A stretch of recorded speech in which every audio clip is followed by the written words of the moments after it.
অবরুদ্ধ গাজার কামাল আদওয়ান হাসপাতালের পাশে ইসরায়েলি বিমান হামলায় ৫ স্বাস্থ্যকর্মী সহ ৫০ ফিলিস্তিনি নিহত হয়েছে। এছাড়া তীব্র শীতে গত ৭২ ঘন্টায় উপত্যকাটিতে ৪ শিশুর মৃত্যু হয়েছে। এদিকে অধিকৃত পশ্চিম তীরে সহিংসতার তীব্রতা বাড়িয়েছে আইডিএফ।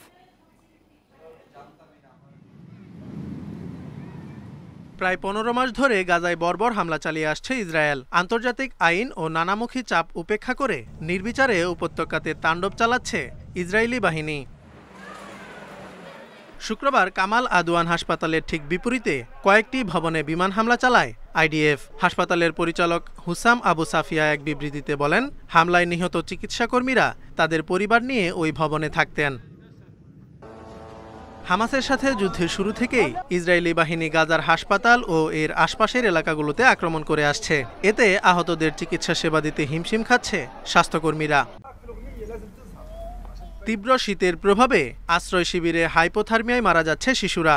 পর্যাপ্ত গরম কাপড় ও চিকিৎসা সরঞ্জামের অভাবে পরিস্থিতি আরও ভয়াবহ হওয়ার আশঙ্কা করছেন চিকিৎসকরা।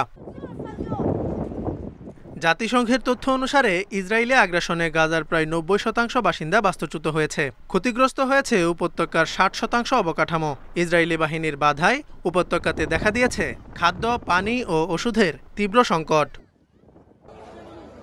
এদিকে জাতিসংঘের মানবিক কার্যালয় বলছে, অধিকৃত পশ্চিম তীরে সহিংসতার মাত্রা বাড়িয়েছে ইসরায়েল।